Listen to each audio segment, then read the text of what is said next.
The message came through at 3 in the morning, ship time. Admiral Jack Moore stood alone on the bridge of the Defender, reading the words that would change everything. The Coalition fleet had fallen at the nebula. 7 species had lost their entire navies in a single day. The Dominion was coming, and nothing stood between them and the core worlds except 42 human ships. Jack read the orders twice. Hold the corridor for 14 days. Buy time for the evacuation of 3 billion civilians. Do not retreat. He was 54 years old. He had served in the human navy for 30 years. He had fought pirates and rebels and once faced a raider fleet at the border. But this was different.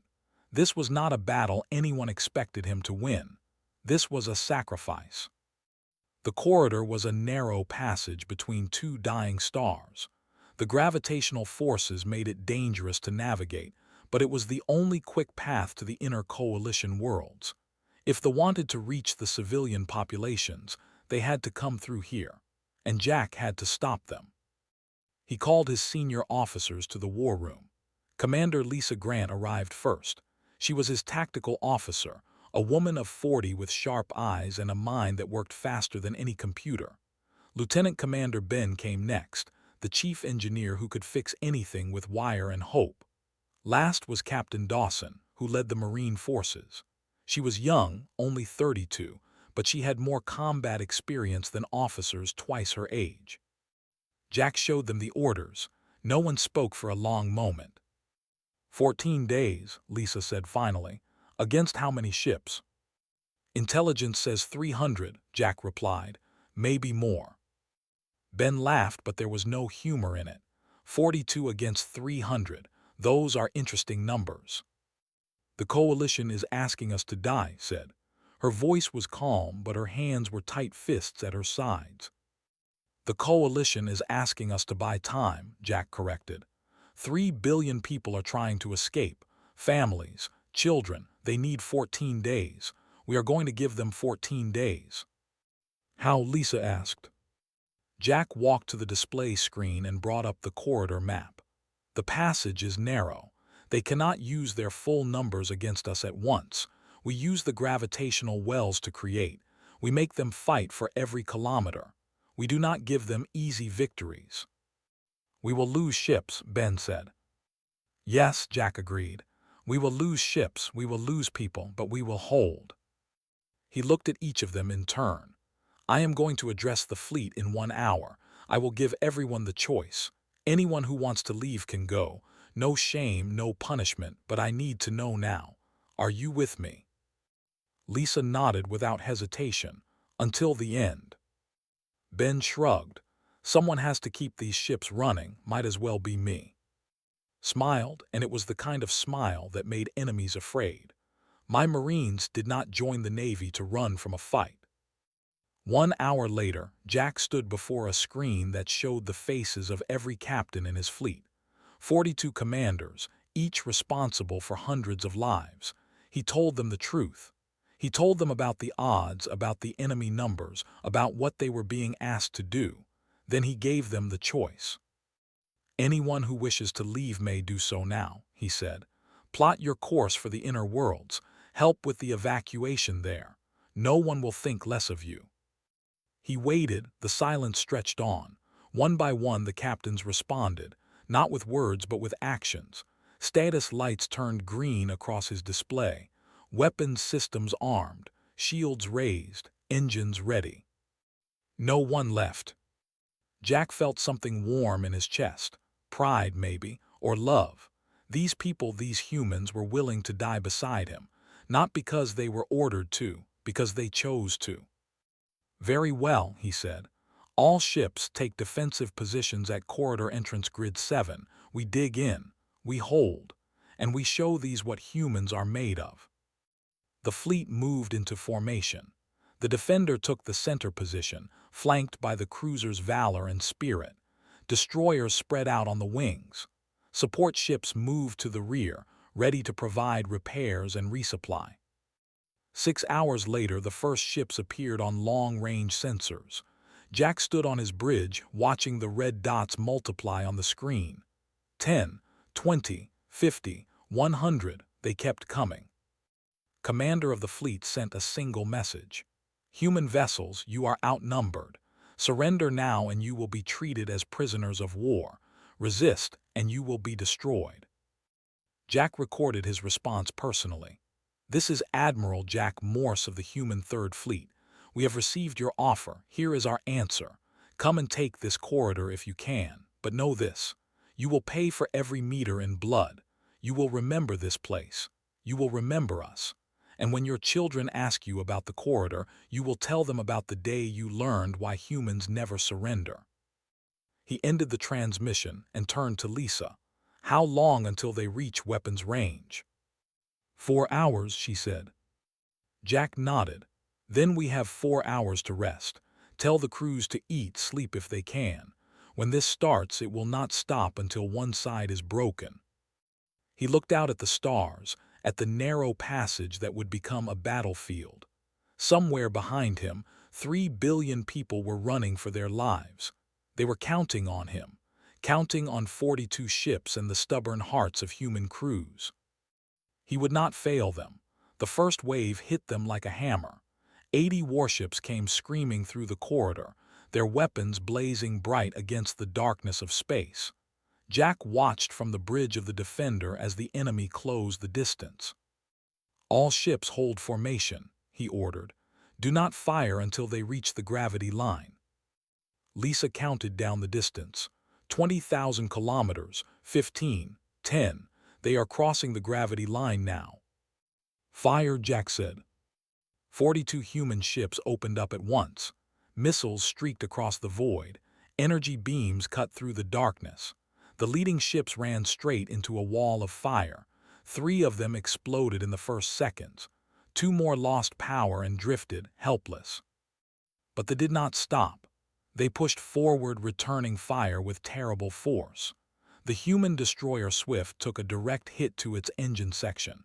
It broke apart, spilling debris and bodies into space. Swift is gone, Lisa reported. Her voice was steady, but Jack saw the pain in her eyes. 240 crew. Hold the line, Jack said. Make them pay for it. The battle turned into chaos.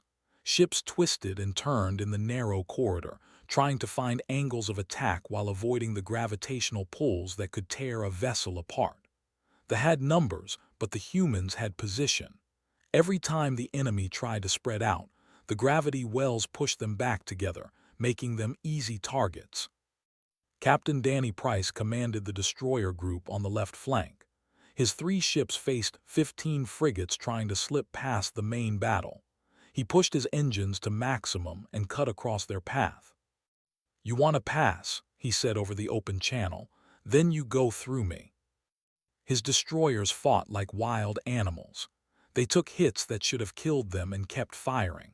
When his weapons officer reported that the main guns were empty, Danny ordered the crew to load emergency torpedoes by hand. They fought for 2 hours without rest. When the frigates finally retreated, Danny had lost 1 ship and the other 2 were barely functional. But not a single enemy vessel had passed. On the right flank, Lieutenant Amy commanded the cruiser Relentless. Her ship had taken heavy damage early in the fight. Fires burned on 3 decks. Half her weapons were offline, but she kept fighting. A carrier moved into position to launch its attack craft. If those small ships got through, they could swarm the human fleet from behind. Amy made a decision. All hands abandon ship, she announced. Get to the escape pods, you have 3 minutes. Her crew protested. She cut them off. That is an order. I need a skeleton crew for engines and navigation. Everyone else go now. 100 people stayed behind. The rest evacuated. Amy pointed her broken ship directly at the carrier and pushed the engines beyond their limits. They saw her coming. They tried to turn, tried to run, but the corridor was too narrow. The Relentless slammed into the carrier's hangar bay at full speed. Amy triggered the reactor overload in the final seconds. The explosion destroyed both ships. 500 died. 100 humans died with them, but the attack craft never launched. Jack received the report in silence. He had known Amy for 10 years. She had been one of his best officers. Now she was gone, along with her crew, burning bright in the darkness like a funeral pyre. "Sir," Lisa said quietly, "the first wave is retreating." He looked at the tactical display. They were pulling back, their surviving ships limping away from the corridor. They had sent 80 ships. 39 remained. The humans had lost 11 ships in exchange. It was a victory, but it did not feel like one. On the command ship, Commander studied the battle reports with growing confusion. His analysts could not explain what had happened. The humans should have broken. They should have run. Any rational species would have seen the numbers and chosen survival. "They sacrificed a ship to destroy our carrier," his aide said. "The pilot flew directly into us. She did not try to escape." "That is insane," replied. "Yes, Commander, but effective." Walked to the viewing window and looked out at the distant corridor. The human ships were still there, damaged and weakened but holding their positions. They had not moved. "What are these creatures?" he asked himself. He sent a message to his fleet: rest for 6 hours. Repair what could be repaired. Then they would attack again with greater numbers. The humans were brave, but bravery could not defeat mathematics. Eventually, they would run out of ships. Back on the Defender, Jack addressed his remaining crews. 31 ships. Thousands of people who had watched their friends die and were ready to do the same. "Day 1 is over," he said. "We held. Tomorrow they will come again. They will come with more ships and more anger, and we will hold again. Because behind us are people who cannot fight, children who do not understand why they have to leave their homes, old people who have lived good lives and deserve to end them in peace. We are the only thing between them and death. So we hold. We hold until we cannot hold anymore. And then we hold a little longer." The crews did not cheer. They were too tired for that. But Jack saw something in their faces that mattered more than cheers. He saw determination. He saw the quiet fire of people who had chosen their ground and would not be moved. Day 2 would bring more death. Day 3 would bring more. But the corridor belonged to humanity and they would not give it up. By day 4, the Defender looked more like a floating wreck than a flagship. Burn marks covered her hull. 3 of her main guns were gone. The port side had a hole large enough to fly a shuttle through, but she was still fighting. Ben had not slept in 2 days. He moved through the ship like a ghost, leading repair teams from one crisis to another. When the power systems failed, he rewired them using cables from destroyed ships. When the shields collapsed, he built new generators from spare parts. When his tools broke, he used his bare hands. "You need to rest," Lisa told him during a brief break in the fighting. "Rest when we are dead," Ben replied. He was covered in grease and burn marks. His eyes were red from exhaustion, but he smiled. "Besides, this ship needs me. She has a few more fights in her." They attacked every day, sometimes twice a day. They sent waves of ships crashing against the human line, trying to break through by sheer numbers. Each time the humans held. Each time it cost them more. Day 5 brought a new tactic. They tried to use surrender broadcasts to weaken human morale. They promised good treatment to any ship that left the line. They showed images of prison camps, clean and comfortable. They offered safety. Jack broadcast his response to every channel. "Here is what they do not understand. We are not fighting because we think we will win. We are fighting because there is no other choice. Behind us are our families, our friends, our children. You can promise us anything you want. The answer will always be no." The surrender broadcast stopped after that. Day 6 was the worst yet. They sent 100 ships at once. The battle lasted 12 hours. Captain Danny Price lost his second destroyer and transferred his flag to the third. His crew was down to 70 people, operating a ship that normally needed 200. They fought anyway. Dawson led boarding parties onto damaged ships that drifted too close to the line. Her Marines captured supplies, weapons, and intelligence. They fought hand to hand in dark corridors against enemies twice their size. They won through speed, training, and a kind of desperate courage that they could not match. On one boarding action, found herself alone with 3 soldiers. Her rifle was empty. She had a knife and nothing else. They were armored and armed. She killed all 3. When her Marines found her, she was bleeding from a wound in her side and sitting on a pile of enemy bodies. She looked up at them and said, "Check the cargo hold. I saw medical supplies." By day 9, the human fleet was down to 12 ships. Jack had taken shrapnel to his shoulder during an attack on the bridge. The wound was deep and the doctors wanted to operate. He refused. "Bandage it," he told them. "I stay on the bridge." "Admiral, you could lose the arm." "Then I lose the arm. I'm not leaving my post." He stood at his command station with his arm in a sling, giving orders through gritted teeth. His officers watched him and found new strength. If their admiral could stand, they could stand. If he could fight, they could fight. A message came from Coalition Command. Evacuation was 60% complete. Hold for 5 more days. Jack read the message aloud to his remaining crews. 5 more days. 5 more days of hell. 5 more days of watching friends die. 5 more days of impossible odds. "We have come this far," he said. "We can go farther. We did not survive 9 days to quit now. We hold." That night something strange happened. One of the intelligence officers intercepted a communication. Other enemy fleets, positioned throughout coalition space, had stopped their advance. They were waiting. They wanted to see if the corridor could be taken. The entire war had paused to watch this one battle. Lisa brought the report to Jack. "They are afraid of us," she said. "Not of our ships, of our reputation. If we hold here, they think we can hold anywhere." Jack nodded slowly. "Then we make sure they are right." Day 9 ended with 12 human ships holding the line. They were battered and broken. Their crews were exhausted.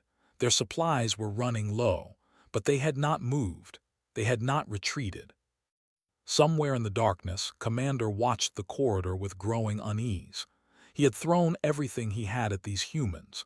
He had used every tactic, every strategy, every advantage. And still they held. His aide approached with casualty reports. They had lost 118 ships, more than a third of their attack force, all for a corridor that should have fallen in 1 day. "Commander," the aide said carefully, "the other fleets are asking questions. They want to know why we have not broken through." Had no answer. He stared at the distant human ships, tiny lights against the void, and wondered what kind of creatures could fight like this. On the Defender, Jack Morse looked at the same stars and made a silent promise. 5 more days, just 5 more days.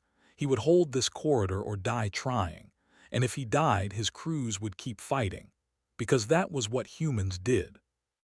They did not give up. They did not surrender. They marched forward into the darkness, and they did not stop. Day 10 brought something no one expected. A ship appeared at the far end of the corridor behind the human fleet. It was not. It was a species known for staying out of other people's wars. The captain sent a simple message. "We watched the battle feeds. We saw what you did. We want to fight beside you." Within hours, more ships arrived. 3 frigates came next, then 2 cruisers, then ships from species Jack had never worked with before. By midday, the human fleet of 12 ships had grown to 34. Jack welcomed each captain personally. "You know what this means," he told them. "If you stay, you follow human command. No one retreats, everyone fights." The captain, a tall being with gray skin and 4 arms, nodded. "We understand. We did not come here to run away. We came here to learn." "Learn what?" Jack asked. "How to be like you."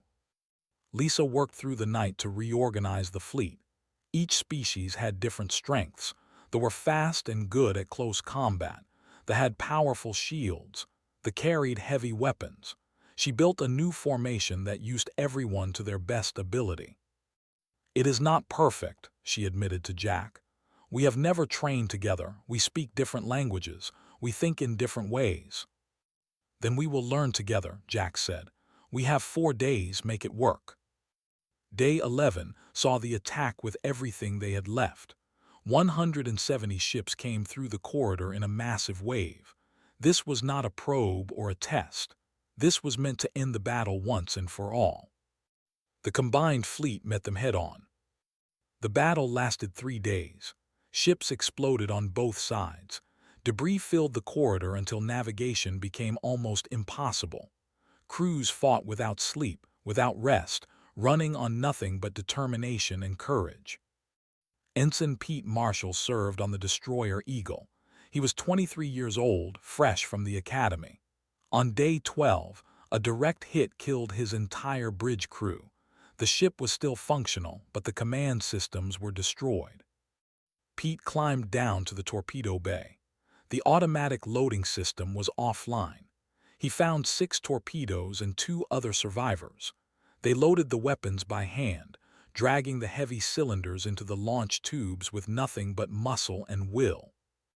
"I can aim from here," Pete said.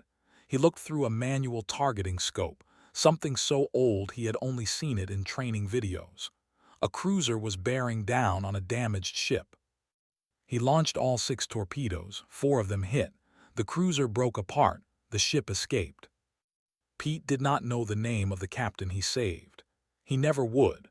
But somewhere in the chaos of battle, a crew survived because a young human refused to give up. On day 13, Commander finally understood. He stood on his bridge, watching the battle rage outside, and the truth hit him like a physical blow. The humans were not irrational. They were not crazy. They simply valued things that never considered worth dying for. They fought for people they had never met. They sacrificed themselves for species they had known for only days. They believed that some things mattered more than survival. Had spent his whole life in a culture that valued strength and conquest. The strong took from the weak. The powerful ruled the powerless. That was the natural order. But these humans had shown him something different. They showed him that weakness could become strength, that small numbers could hold against large ones, that the will to fight mattered more than the weapons you carried. "Commander," his aide said, "our losses are severe. We have 92 ships remaining. If we continue, we may not have enough strength to return home." Was silent for a long moment. Then he made a decision that would change history. "Send a message to the human fleet," he said. "Request a ceasefire." Jack received the message just before midnight on day 13. A ceasefire request. After everything that had happened, they wanted to talk. "It could be a trick," Lisa warned. "Maybe," Jack agreed. "But we have 8 ships left. 8 ships and crews that have not slept in 3 days. If there is a chance to end this, we have to take it." He accepted the ceasefire. For the first time in 13 days, the guns went silent. The corridor was quiet. Ships from both sides drifted in the darkness, too damaged to move. Bodies floated among the debris, human and alien alike. It looked like the end of the world. But it was not the end. It was the beginning. Jack looked at his exhausted crews, at the Allied ships that had joined them, at the corridor they had held against all odds. They had done the impossible. They had stopped an invasion with nothing but courage and stubbornness. Now came the hard part. Now they had to win the peace. Dawn on day 14 came with silence. No weapons fire, no explosions, just the quiet hum of damaged ships holding position in a corridor filled with debris and memories. Jack received the evacuation report at 6 in the morning. Complete. 3 billion civilians had reached safety. Every family, every child, every person they had fought to protect was now beyond the reach of the fleet. They had done it. 14 days of hell, and they had done it. Coalition Command sent new orders. Permission to withdraw. Return to the inner worlds for repairs and resupply. The mission was complete. Jack read the orders to his command staff. Lisa nodded with relief. Ben actually laughed, a tired sound full of disbelief, smiled for the first time in days. "We can go home," Ben said. "We actually survived." Jack was quiet for a moment. Then he said something that surprised everyone. "No, we are not withdrawing. We are attacking."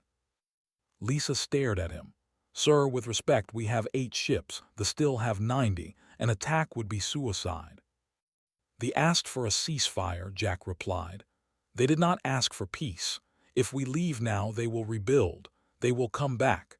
Maybe not today, maybe not next year, but they will come. We need to end this now." Hal asked. "We negotiate from strength." Jack stood, ignoring the pain in his wounded shoulder. "We have something they do not have. We have proven that we cannot be broken. Every species in the galaxy watched us hold this corridor. Every soldier saw their fleet stopped by 42 ships. We use that." He contacted Commander and requested a meeting. Face to face, ship to ship, in the middle of the corridor they had fought over for 2 weeks. The meeting took place on neutral ground, a damaged station that floated between the 2 fleets. Jack brought Lisa and with him, brought 2 of his senior officers. They sat across from each other in a room that still showed burn marks from the fighting. Spoke first. "You fought well, Admiral, better than any enemy we have faced." "We had something to fight for," Jack replied. "Yes, I begin to understand that." His alien face was hard to read, but there was something like respect in his eyes. "What are your terms?" Jack did not hesitate. Full withdrawal from Coalition space, a non-aggression pact lasting 100 years, recognition of current borders, no more conquest. His officers made sounds of protest. One of them stood up angrily. "You demand this with 8 ships. You are in no position to make demands." "I demand this with the 8 ships that stopped 300, Jack said calmly. "I demand this with the crews who died to hold this corridor. I demand this with the knowledge that if you refuse, humanity will not stop fighting. We will build more ships, we will train more crews, and we will come for your itself." "You cannot threaten us," the officer said. "It is not a threat, it is a promise." Jack leaned forward. "We held this corridor with 42 ships against your full invasion fleet. We lost 34 of them and still did not break.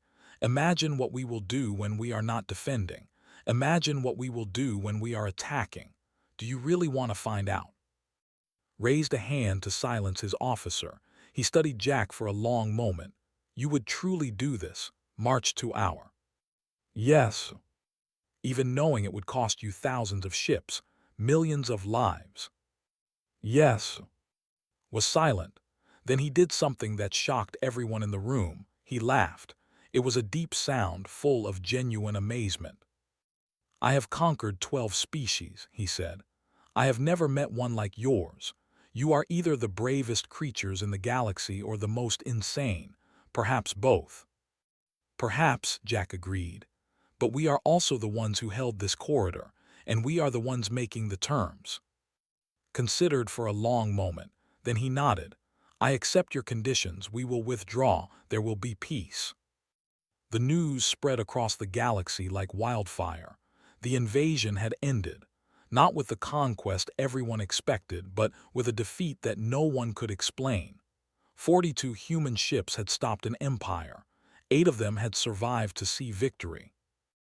A memorial was built in the corridor. It was a simple structure, a black stone monument floating among the stars. The names of every human who died in the battle were carved into its surface. The inscription at the base read, "They were asked to hold for 14 days. They held forever."